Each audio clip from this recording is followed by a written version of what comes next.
अस्सलाम वालेकुम dear students, कैसे हैं आप सब लोग। Welcome to the base academy. बच्चों, मैं हूं आपका फ़िज़िक्स इंस्ट्रक्टर अदील अख्तर और आज हम डिस्कस करने जा रहे हैं सेकंड ईयर फ़िज़िक्स के चैप्टर नंबर 8 इलेक्ट्रॉनिक्स के एक्सरसाइज शॉर्ट क्वेश्चंस। तो बच्चों स्टार्ट करते हैं फ्रॉम फर्स्ट क्वेश्चन।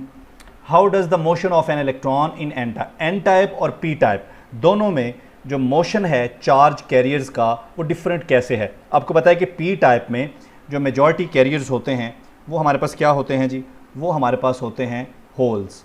और एन टाइप में जो मेजॉरिटी कैरियर्स होते हैं वो हमारे पास क्या होते हैं, वो हमारे पास होते हैं इलेक्ट्रॉन्स। तो इन दोनों के मोशन में क्या फ़र्क है ज़रा हम देख लेते हैं। तो लेट सपोज़ कि हमारे पास ये एक पी एन जंक्शन है, ठीक है जी, ये पी टाइप है, ये एन टाइप है और यहाँ पर ये हमारा जंक्शन है। आपको पता है कि जब पी एन जंक्शन बनता है तो पी टाइप वाली साइड पर एक नेगेटिव चार्जेस की लेयर बन जाती है और एन टाइप वाली साइड पर एक पॉजिटिव चार्जेस या पॉजिटिव आयंस की लेयर बन जाती है। अगर हम कनेक्ट करें इसको किसी एक्सटर्नल सोर्स के साथ या बैटरी के साथ, तो लेट सपोज़ कि मैं पी टाइप को पॉजिटिव टर्मिनल और एन टाइप को नेगेटिव टर्मिनल से कनेक्ट कर देता हूँ। बच्चों, अब जो एन टाइप में इलेक्ट्रॉन्स हैं ये मूव करेंगे पॉजिटिव एंड की तरफ, ठीक है जी, ये मूव करेंगे, इलेक्ट्रॉन मूव करेंगे पॉजिटिव एंड की तरफ क्योंकि इलेक्ट्रॉन पर नेगेटिव चार्ज है, ठीक है। और जो होल्स हैं, होल्स मूव करेंगे टुवर्ड्स द नेगेटिव एंड, ठीक है, क्योंकि होल्स जो है आपको पता है कि होल वैकेंसी ऑफ इलेक्ट्रॉन है और it is equivalent to a hole, जो है वो इक्वलेंट होता है एक पॉजिटिव चार्ज के। सो इलेक्ट्रॉन और होल्स का जो मोशन है इस अपोजिट डायरेक्शन में। इसके अलावा इनकी जो मोबिलिटी होती है, यानी कि इनकी जो मूव करने की जो शरह होती है या आप इसको स्पीड कह लें या रफ्तार कह लें, जिस स्पीड से ये मूव करते हैं, ठीक है। इलेक्ट्रॉन जो है बहुत मोबाइल होते हैं, इनके बहुत तेज़ी से हरकत कर सकते हैं इस पी एन जंक्शन के अंदर, इसलिए जो होल की मोबिलिटी है वो बहुत ही कम होती है एज़ कम्पेयर टू इलेक्ट्रॉन। सो एक तो इनकी डायरेक्शन ऑफ मोशन में फ़र्क है और दूसरा इनकी मोबिलिटी में, इनके मूव करने की जो स्पीड है उसमें भी फ़र्क है। तो ये था जी हमारा क्वेश्चन नंबर 1। क्वेश्चन नंबर 2 है बच्चों, what is net charge on an type और पी टाइप। आपको पता है एन टाइप कैसे बनता है। एन टाइप बनाने के लिए हम पेंटावैलेंट इम्प्योरिटी ऐड करते हैं। पेंटावैलेंट, आपको पता है कि पेंटावैलेंट इम्प्योरिटी का मतलब है कि पीरियोडिक टेबल के 5th ग्रुप से आप कोई भी एलिमेंट ऐड करते हैं एज आ इम्प्योरिटी, और वो जो भी एलिमेंट आप ऐड करते हैं उसका जो वैलेंस शेल होता है, उस वैलेंस शेल में आपको पता है कितने इलेक्ट्रॉन होते हैं जी, उसमें 5 इलेक्ट्रॉन होते हैं क्योंकि ये पेंटावैलेंट इम्प्योरिटी है। इसी तरह से जब आप पी टाइप बनाते हैं तो पी टाइप बनाने के लिए हम ट्राईवैलेंट इम्प्योरिटी ऐड करते हैं, ठीक है। यानी कि हम क्या करते हैं, हम पीरियोडिक टेबल के 3rd ग्रुप से कोई भी एलिमेंट जो है वो एज आ इम्प्योरिटी ऐड करते हैं। बच्चों, अब पी टाइप हो या एन टाइप हो, ठीक है, फ़र्ज़ करें आप पी टाइप की एग्जांपल ले लें।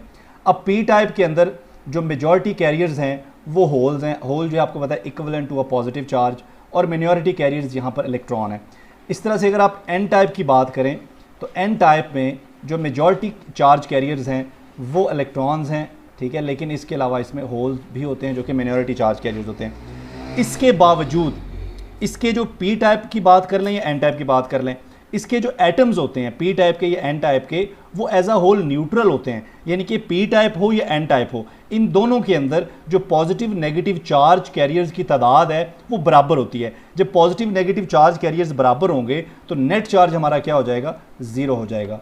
तो नेट चार्ज चाहे आप पी टाइप की बात कर लें या एन टाइप की बात कर लें तो कोई नेट चार्ज नहीं होगा। ऑन द होल ये क्या होंगे, न्यूट्रल होंगे, चाहे ये पी टाइप हो या एन टाइप हो।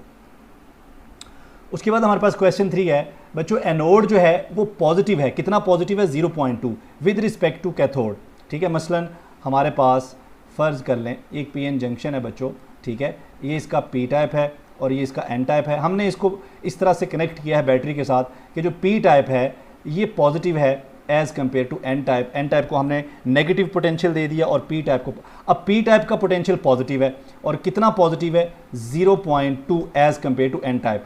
तो इसका मतलब है ये डायोड क्या होगा, ये फॉरवर्ड बाइस होगा। अब ये बाद की बात है कि इतना पोटेंशियल जो है, क्या इतने पोटेंशियल से हमारे सर्किट में या हमारे डायोड से कोई करंट भी फ्लो करेगा या नहीं करेगा, क्योंकि हमने पढ़ा है कि जो पोटेंशियल बैरियर होता है सिलिकॉन के केस में ये 0.7 वोल्ट होता है और जर्मेनियम के केस में ये 0.3 वोल्ट होता है। तो ये बाद की बात है कि क्या इस वोल्ट से 0.2 से हम जंक्शन को क्रॉस कर सकेंगे या नहीं कर सकेंगे, लेकिन अगर हमारा जो पी टाइप है या हमारा एनोड जो है हमारे डायोड का, हमारे पीएन जंक्शन का, अगर हमारा एनोड पॉजिटिव है विद रिस्पेक्ट टू कैथोड, यानी कि पी टाइप का पोटेंशियल पॉजिटिव है with respect to N type, तो डायोड फॉरवर्ड बायस ही होगा।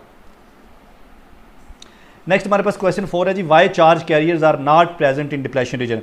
बच्चों डिप्लेशन रीजन में चार्ज कैरियर्स क्या होते हैं? तो पहले तो आपको जानना होगा कि चार्ज कैरियर्स हमारे जो सेमीकंडक्टर्स में क्या क्या होते हैं। तो सेमीकंडक्टर में हमारे पास दो तरह के चार्ज कैरियर्स होते हैं, इलेक्ट्रॉन्स एंड होल्स। ठीक है, इलेक्ट्रॉन जो आपको पता है उन पे नेगेटिव चार्ज होता है और होल जो है ये वैकेंसी होती है इलेक्ट्रॉन की, so it is equivalent to a positive charge. ठीक है बच्चों, जब पीएन जंक्शन बनता है, ठीक है, ये पी टाइप है, ये एन टाइप है और ये जंक्शन है। जब पीएन जंक्शन बनता है तो एन टाइप से इलेक्ट्रॉन जो हैं वो डिफ्यूज़ करते हैं किस तरफ को, पी टाइप की तरफ। ठीक है, नतीजा क्या होता है, चूंकि एन रीजन जो है ये हमने इसमें डोपिंग की होती है पेंटावेलेंट इम्प्योरिटी की, तो जब इलेक्ट्रॉन एन से पी में डिफ्यूज़ करते हैं अपने पीछे ये आयंस छोड़ जाते हैं जिन्हें हम पेंटावेलेंट आयंस कहते हैं, या आप इसको पॉजिटिव आयन कह लें। अब ये इलेक्ट्रॉन जब पी रीजन में जाते हैं तो पी रीजन में हमने डोपिंग की हुई है ट्राईवेलेंट यानी कि थर्ड ग्रुप से, और वहाँ पर ट्राईवेलेंट एटम ऐसा एटम होता है जिसके आखिरी शेल में या वैलेंस शेल में 3 इलेक्ट्रॉन होते हैं। ठीक है, तो वहाँ पर चौथे इलेक्ट्रॉन की वैकेंसी होती है। ठीक है, तो इलेक्ट्रॉन को ये वैकेंसी या ये होल मिलेगा तो इस होल में इलेक्ट्रॉन जो है वो रिकम्बाइन होना शुरू हो जाएंगे। तो नतीजा क्या होगा, जंक्शन के एक तरफ पॉजिटिव चार्ज या पॉजिटिव आयंस की लेयर, पेंटावेलेंट आयन की लेयर, और दूसरी तरफ नेगेटिव आयन या ट्राईवेलेंट आयंस की लेयर बन जाएगी। तो अब इस रीजन में, ये जो रीजन है ये वाला रीजन, इस रीजन में कोई भी हमारे पास फ्री चार्ज कैरियर्स यानी कि इलेक्ट्रॉन या होल नहीं होगा, बल्कि सिर्फ आयंस ही होंगे। इसलिए इस रीजन को हम कहते हैं डिप्लेशन रीजन, यानी कि ये डिप्लेट है, खाली है। किससे खाली है? चार्ज कैरियर से। यहाँ कोई चार्ज कैरियर नहीं है, ना तो फ्री इलेक्ट्रॉन्स हैं और ना ही यहाँ पर होल्स हैं। क्वेश्चन 5 है बच्चों, what is effect of forward biasing and reverse biasing of a diode on the width of depletion region. तो देखिए हम यहाँ पर डिप्लेशन रीजन बना लेते हैं जी।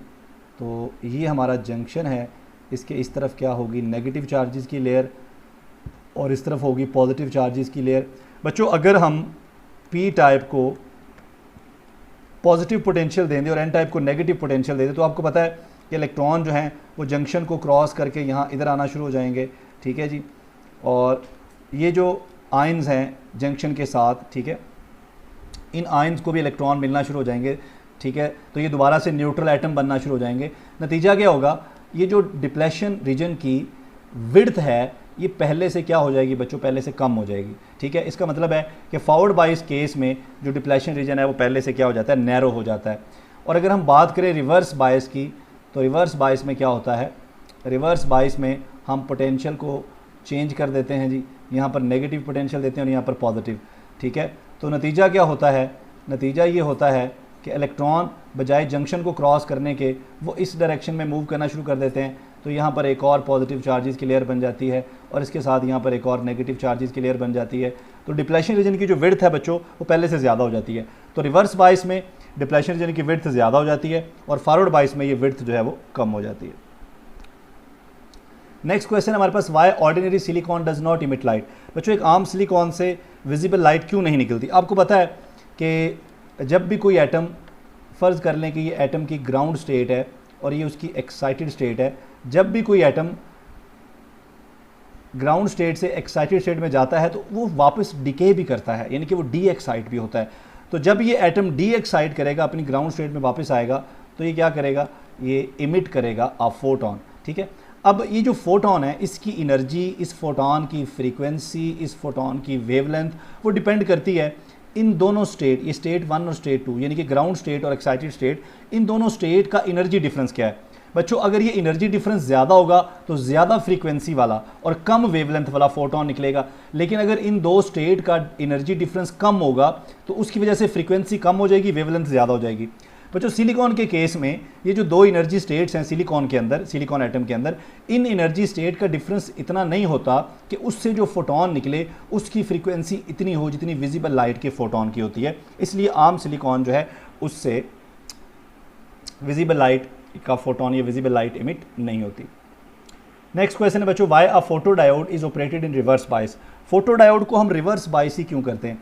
आपको पता है कि जो फोटो डायोड होता है उसको हम यूज़ करते हैं लाइट की डिटेक्शन के लिए, और अगर हमने इसको रिवर्स बायस किया हो, ठीक है, मसलन ये जो पी टाइप है इसको हमने नेगेटिव पोटेंशियल दिया हो with respect to N type, तो बच्चों क्या होगा, रिवर्स बायस कंडीशन में बहुत ही कम करंट जो है वो गुजरता है, बल्कि ना होने के बराबर थोड़ा सा करंट जो है वो मिनॉरिटी चार्ज कैरियर्स की वजह से, इलेक्ट्रॉन जो है वो पी टाइप में मेजॉरिटी चार्ज कैरियर्स होते हैं, तो इन मेजॉरिटी चार्ज कैरियर्स की वजह से कुछ इलेक्ट्रॉन जो है वो पी से एन में दाखिल हो जाते हैं, जिससे थोड़ा सा करंट पैदा होता है, जिसे हम कहते हैं रिवर्स करंट। इसको सम टाइम हम रिवर्स लीकेज करंट भी बोलते हैं,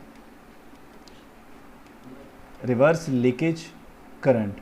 ठीक है बच्चों, जब लाइट पड़ती है हमारे डायोड के ऊपर तो उससे ये जो मिनॉरिटी चार्ज कैरियर्स हैं, यानी कि इलेक्ट्रॉन जो पी टाइप में हैं, इनको एनर्जी मिलती है, और ज़्यादा चार्ज कैरियर या ज़्यादा इलेक्ट्रॉन जो हैं वो एन रीजन में आते हैं, जिससे हमारा रिवर्स लीकेज करंट जो है ये इंक्रीज़ होता है और हम लाइट को आसानी से डिटेक्ट कर सकते हैं।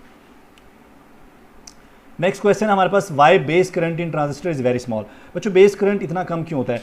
उसकी पहली रीज़न तो ये है कि बच्चों जो बेस होती है, बेस इज़ वेरी थिन, ठीक है, बेस बहुत ही पतली होती है as compare to emitter and collector. So base is very thin of the order of 10⁻⁻⁻6 metre, micrometre, 1 micrometre इसकी जो है वो होती है थिकनेस, तो बहुत थिन होती है बेस। नंबर 2, बेस की जो डोपिंग होती है वो बहुत ही कम होती है, बेस की जो डोपिंग होती है वो बहुत ही कम होती है, बेस को बहुत कम डोप किया जाता है as compare to emitter and collector. तो एमीटर और कलेक्टर के मुकाबले में इसकी जो डोपिंग है वो बहुत ही स्मॉल होती है, तो डोपिंग इज़ वेरी स्मॉल, ठीक है, इसलिए जो बेस है उसमें करंट भी बहुत कम होता है। क्वेश्चन नंबर 9 है बच्चों, what is biasing requirement of junction of a transistor for normal operation. एक नॉर्मल ऑपरेशन में जंक्शन की क्या रिक्वायरमेंट होती है ट्रांजिस्टर के जंक्शन की? तो हमने पढ़ा बच्चों जो बेस एमीटर जंक्शन है it should be always forward bias. Normal जो ऑपरेशन है उसके लिए एमीटर बेस जंक्शन को क्या होना चाहिए? इसको होना चाहिए ऑलवेज फॉरवर्ड बायस। और दूसरा हमारा जंक्शन होता है बच्चों कलेक्टर बेस जंक्शन, ठीक है जी, इसको always reverse bias normal operation के लिए। उसके बाद कहा गया है how the requirements are met in common emitter. Common emitter transistor यहाँ पे हम बना लेते हैं जी, ये है जी हमारा कॉमन एमीटर, ये एमीटर है, ये कलेक्टर है और ये हमारी बेस है, ठीक है बच्चों। बेस के साथ ये रेजिस्टेंस लगा दें RB और यहाँ पे एक बैटरी लगा दें, ठीक है जी, और इसी तरह से यहाँ पे भी हम एक रेजिस्टेंस और इसके साथ एक वोल्टेज सोर्स, एक बैटरी लगा देते हैं जी, इसको ऐसे कनेक्ट कर दें और इसको जी एमीटर को यहाँ से कनेक्ट कर दें, ठीक है बच्चों। ये हमारी है VBB और ये है VCC। अब ये जो बेस है और ये हमारा एमीटर है, इनके दरमियान ये जो बेस एमीटर जंक्शन है इसको हम फॉरवर्ड बायस करते हैं with the help of VBB, और कलेक्टर बेस जंक्शन जो है हमारा इसको हम रिवर्स बायस कर सकते हैं with the help of VCC, ठीक है। इसके अलावा ये कॉमन एमीटर है, इसमें हमारा जो इनपुट है वो बेस और एमीटर के दरमियान हमने देना है, और जो हमारा आउटपुट है वो हमने यहाँ कलेक्टर और एमीटर के दरमियान यहाँ पे लेना है, ठीक है जी। तो इस तरह से हम इसकी जंक्शन रिक्वायरमेंट्स जो है वो उसको पूरा कर सकते हैं with the help of VBB, ठीक है जी, एंड VCC। नेक्स्ट क्वेश्चन हमारे पास है जी, what is principle of virtual grounds. बच्चों प्रिंसिपल ऑफ वर्चुअल ग्राउंड्स क्या है? यहाँ पर पहले हम बना लेते हैं जी अपना OP एम्पलीफायर, ठीक है जी, ये इसका नॉन इन्वर्टिंग इनपुट है और ये इसका नॉन इन्वर्टिंग इनपुट है, ठीक है जी। यहाँ पे हम अपना इनपुट देंगे Vin और इसको जो है हम ग्राउंड कर देंगे और यहाँ हमारा आउटपुट होगा जी, ठीक है जी। आपको पता है कि इनपुट और आउटपुट टर्मिनल्स के दरमियान बहुत हाई रेजिस्टेंस होती है, जिसकी वजह से प्रैक्टिकली कोई करंट फ्लो नहीं करता। बच्चों, इस एम्पलीफायर की जो ओपन लूप गेन होती है ये बराबर होती है वी नॉट ओवर वी इन, और वी इन जो है ये डिफरेंस होता है किस किस का, नॉन इन्वर्टिंग और इन्वर्टिंग इनपुट। ये हमारा इन्वर्टिंग इनपुट और ये हमारा नॉन इन्वर्टिंग इनपुट। ठीक है बच्चों, अब ये जो ओपन लूप गेन है इट इज़ वेरी हाई, ठीक है, of the order of 10 raise to the power 5। ये इतना हाई होता है, ठीक है जी, कि अगर मैं यहाँ से v plus minus V minus निकालूँ तो ये आएगा v नॉट ओवर, ठीक है। अब v नॉट को आप डिवाइड करें ओपन लूप गेन से, अब समझे कि ओपन लूप गेन बहुत हाई है, इतना हाई है कि ये अप्रॉक्सीमेटली v नॉट को आप इतनी हाई वैल्यू से डिवाइड करें कि आंसर अप्रॉक्सीमेटली क्या आ जाए, 0। तो v positive minus v negative क्या आ गया, 0। तो यहाँ से हम कह सकते हैं कि v पॉजिटिव, ठीक है जी, is approximately equal to v negative. यानी कि अगर हमारा नॉन इन्वर्टिंग इनपुट, ये वाला इनपुट, अगर हमारा नॉन इन्वर्टिंग इनपुट ग्राउंड है तो हमारा इन्वर्टिंग इनपुट भी क्या होगा, ग्राउंड होगा। इसे कहते हैं प्रिंसिपल ऑफ वर्चुअल ग्राउंड। यानी कि अगर हमारा नॉन इन्वर्टिंग इनपुट ग्राउंड है तो हमारा इन्वर्टिंग इनपुट भी क्या होगा, ये भी ग्राउंड होगा। इसे कहते हैं प्रिंसिपल ऑफ वर्चुअल ग्राउंड्स। और अगर हम इन्वर्टिंग एम्पलीफायर की बात करें तो इसकी जो गेन है वो हम इस फार्मूले से निकाल सकते हैं, -R2 ओवर R1। इसमें ये हमारा R1 है और ये हमारा R2 है। क्लियर हो गया जी। तो इसके साथ ही हमारे शॉर्ट क्वेश्चन जो हैं चैप्टर नंबर 18 के कंप्लीट हो गए। बेस्ट ऑफ लक बच्चों, थैंक यू, अल्लाह हाफिज़।